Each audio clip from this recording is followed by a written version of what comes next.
They may be professionals in stopping and preventing crimes, but even the most competent police officers can make mistakes like this. Try to steal your car. Stop! David 136, suspect just stole my vehicle. Is heading southbound on Memorial from 33rd. Watch as ordinary refugees manage to fool trained police officers and cause some of the craziest car crashes. Disclaimer.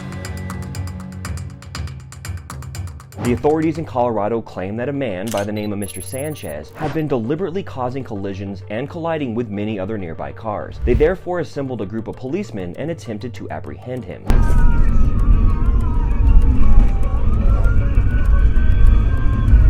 We have the marked car, ticket number 1, please.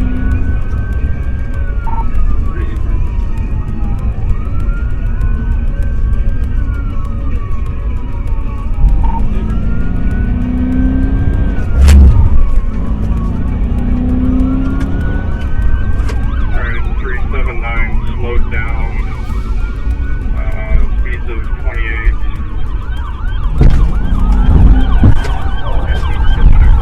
By employing a method known as the precision immobilization technique, or pit maneuver, the police managed to completely stop Sanchez by spinning his car around. The story doesn't finish here though, as they raced in to arrest him. Hands up! Hands up! Don't move! Don't move! Don't move! Don't move! You got him? Hands up the car! Hands up! Got me? Out of the vehicle! Out of the vehicle! Out of the vehicle! On the ground! What's going on? I got you. Dude! Get out on the ground. Hands behind your back! I didn't. Behind your back! Got a holster.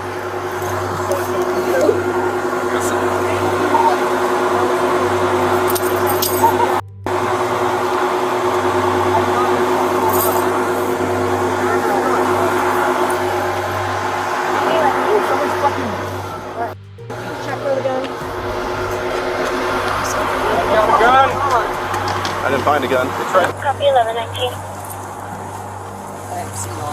None. Stop. What's that? Open your back seat.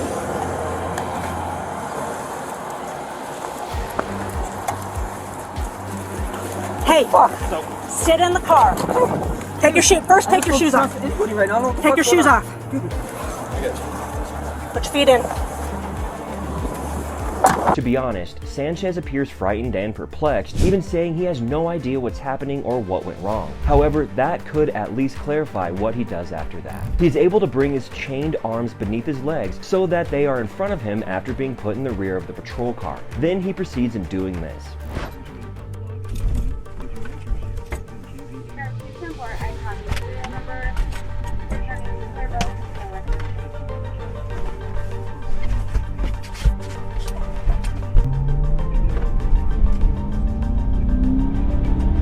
Sanchez just drives off, leaping into the front of the cop car. The car appeared to have the keys ready in the ignition, and for some reason he had no partition between the front and the back. Even worse, he was speeding away in a stolen car with a service rifle that the cops had left on the passenger seat of his new transport. Patrol car, he is eastbound, high rate of speed on 50.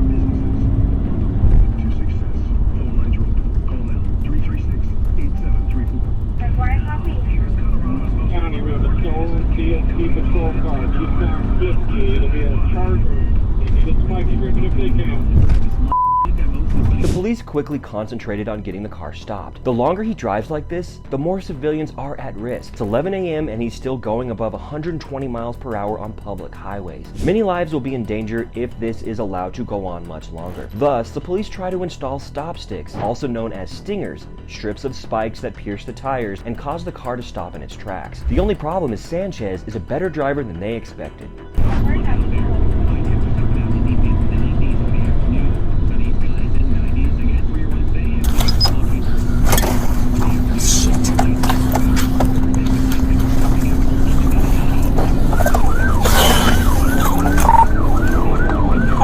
Notified Bend County, we need stop sticks out for this vehicle. It is a marked patrol unit. Lights are activated.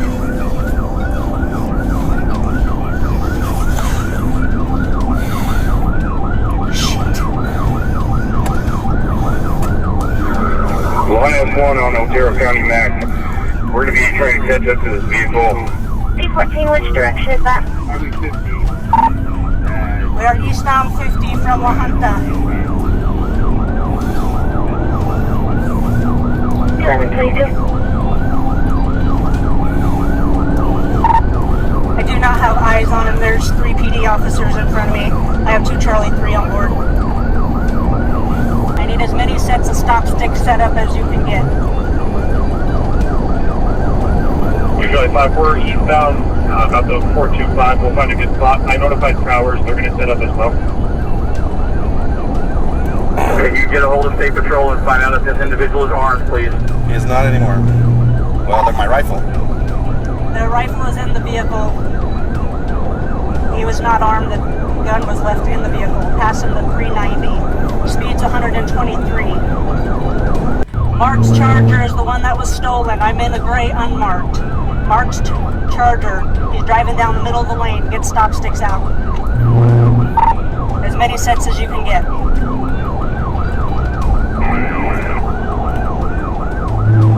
Coming at you, Jay. First car. Eastbound in the westbound lane. Eastbound in the westbound lane. 393. Coming up on stop sticks.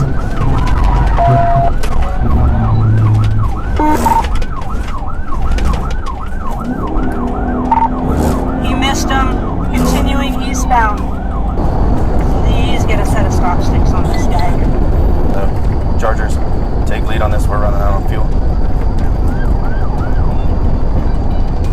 One coming up right now, and I'll come up behind him. Copy 1140. Out.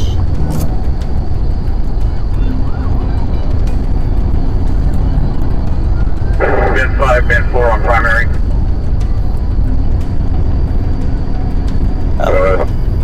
Did he get him? Are you the lead vehicle? 10-9? Not yet. I will be. Leaving with money. Sanchez managed to elude the stop sticks not just once, but twice, and proceeded to accelerate at ever increasingly dangerous speeds along the motorway. Still, the police knew exactly where he was headed, and with enough persistence, this strategy would finally succeed. They didn't seem to realize, though, that removing a car's tires at 120 mph is a rather risky undertaking in and out of itself. Is that what she said? No. You want me to take this? Okay. Switch, Candy. I don't have vehicle. Where's the keys? You got the keys in it? I don't have vehicle. Where's the keys? Good sticks. We gotta take it. At more than 100 mph, Sanchez collided with a stationary semi-truck. Upon his extraction from the collision and subsequent hospitalization, he was declared dead. Though it came dangerously near, the semi-truck driver escaped unharmed, and no one else was harmed during the chase. Although this pursuit was let to go far longer than it ought to have, it's still incredible that it was possible for it to begin with. A woman named Angie was operating a car that had been reported stolen on March 30th, 2018. She said this after being pulled over and questioned about it. From Stephen Curtis. He told me that I could borrow it. I swear I did not steal this vehicle. How long has Steven had it? He picked me up today. Have you seen him in it before? Yes. Do you know how he got it? No, he bought it. If he did steal it, I'm gonna have to go to jail and pay the price for it. Because this car appeared on their system, the cops are aware that it was stolen. They were certain that someone had reported it missing, but they were unsure about the specific perpetrator. They have to assume it's Angie because at that time, she was the one driving it, and she said the prior owner had purchased it directly from the dealership. It's reasonable to presume she's lying about something because of her shady past. All right. Well, Stephen took the vehicle without permission. Okay. It was reported as stolen. Okay. Oh. So you're in possession of it. I didn't know. Please. Not to mention your driving status is flagged. So you're not even supposed to be driving. So you're going to jail. Please, is there anything I can do? I work with them. Please, I worked with them on 11th and Garnett with murders and the whole prostitution thing. be a Secret Service with the counterfeiting. Please, I told this officer where you can get paper tags and all that stuff. I will work with you guys. You know what? I didn't know it was stolen. Angie then informs the cops that she works as an informant for another police department and is in frequent touch with the captain there. She may be able to provide them with information about drug dealers in the area. That, of course, does not absolve her of her actions in this situation. Thus, they chose to place her down in a patrol car while they carry out more research. In a patrol car while they place her in the front passenger seat of a running police car, something that a criminal would quickly notice. I don't feel like spending the rest of my shift trying because I think this is all going to be a bunch of BS anyway. Well, what is she doing? Trying to steal your car. Stop! David 136, suspect just stole my vehicle. Is heading southbound on Memorial from 33rd. Without any warning, Angie just moves to the driver's seat, shuts the door, and accelerates off. Luckily, there isn't much traffic on the road because it is almost 1 a.m. Even still, Angie is traveling at a very unsafe speed in such a residential area, 90 miles per hour. Thus, the police must end this right away. David 104, still in Memorial. There's another cop.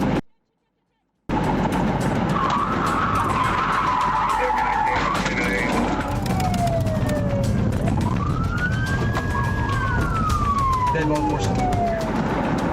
Oh God, oh God, oh God.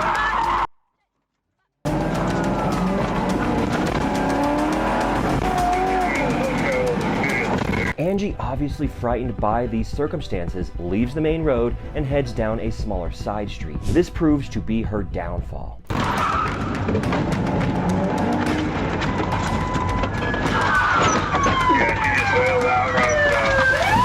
Angie knew she had to jump out of the car and run away, but she knew that the police were prepared for this kind of thing, and she wouldn't be able to elude them for very long, not with her hands in handcuffs.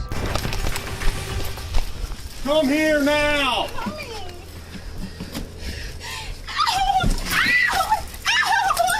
Get on the ground!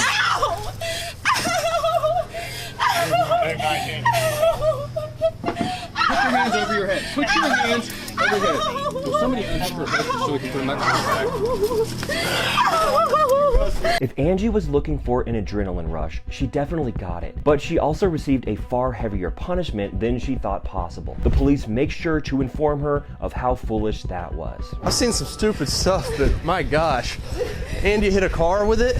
You guys told me that I was going to jail for something that I did not do. You just stole a police car. Now I'm going to jail for something I did. Well, there we go. Silver linings. She was correct, at least, about the prison part. Angie received a 3-year sentence after entering a guilty plea after a brief trial. One of the most unexpected things that may happen to an officer must be having their police car taken from them. But it must be really embarrassing in this case, where 2 cars were taken in a row right in front of them.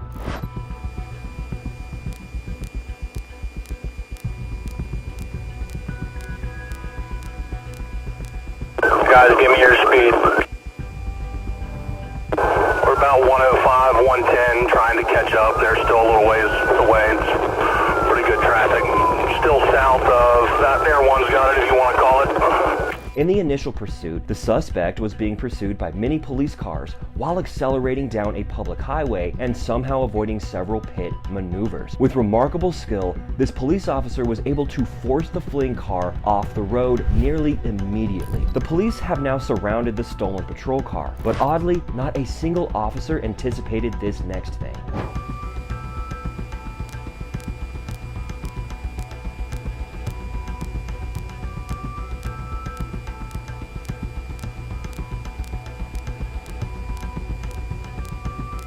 He's on the move again in a Coco K9 Explorer going north on 95. The fugitive, for some reason, was able to escape from the first patrol car that crashed and take control of another before setting foot on the site again. Everyone's got eyes still northbound. Black Coco K9 Explorer. Okay, we got units coming up just south of Dunlawton. It's the only vehicle coming at you, center lane, blue lights on. Only vehicle, about 3 seconds out. Weapons accessible in the cab. Any other vehicle dealing with them? lock your doors. Alright, we gotta stick in. Alright. Delta 32 has eyes northbound. 14. With quick thinking, the police were able to radio ahead and deploy a crew equipped with a stinger, which is a tool that punctures tires to gradually bring a car to a stop. Because of this, the car is already smoking, and it will soon have to slow down or the driver runs the risk of endangering himself severely. Alright, everybody hold there. We need a canine up here. Mike, where you at? Passing Williamson. Alright, he's braking for the median, guys. He's braking for the median. Braking for the median. Everybody slow down. Don't ball up here. It's underneath the the wires. Underneath the wires. In the median.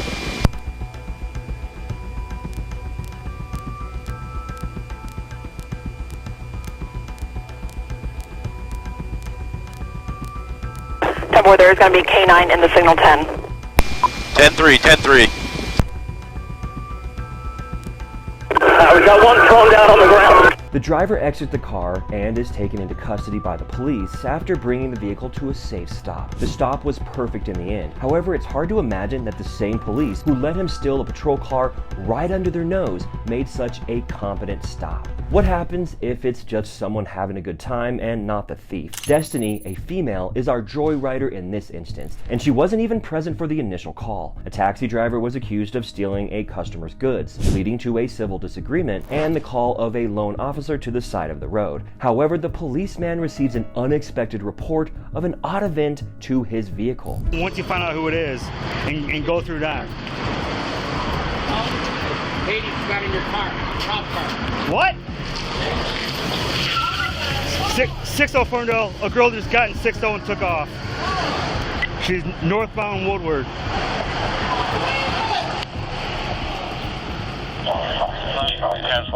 Is there a car close? It makes sense why the officer is shocked. They certainly don't train for situations like this, and he's never encountered one. His only option is to radio in a description and request a pickup so that he can assist in bringing the joyrider to the ground. A black female walked across Woodward. I was talking to the gentleman at the bus stop. She got in the driver's seat and took off, northbound on Woodward. You got a GPS on your truck. Yeah, there's GPS. The woman makes the point that most police cars, if not all of them, have GPS trackers installed, which dispatch uses to help organize operations back at base. All that remains now is a massive game of cat and mouse throughout Detroit. It doesn't take long to recover the stolen car because the police are better drivers and have a deeper knowledge of the area.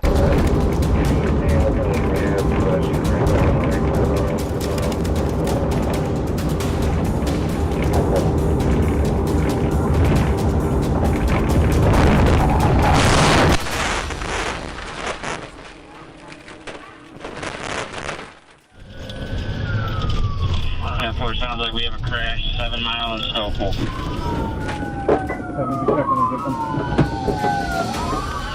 In the car still? Get the f*** out of the car! Get the f*** out of the car! Grab it! Get it! Come here! Get on the ground! Get on the ground! That's mine. Put her in this. 612 Ferndale. You notify DPD for. Do you know how many lives you just put in danger? What a dummy. You know how many people you just put in danger doing this? Yeah. Unbelievable. Get in. Unfortunately for us, Destiny was taken down without any thrilling chases or cunning moves. She just lost whole control of her new vehicle when she slammed into a parked car at nearly 80 miles per hour. After the incident damaged several other cars as well, Destiny was accused of driving a car without permission, stealing items valued at more than $20,000, and eluding the police in a car. She received a 4-year prison sentence. If you want to see more questionable cops and insane arrests, click the next video on screen.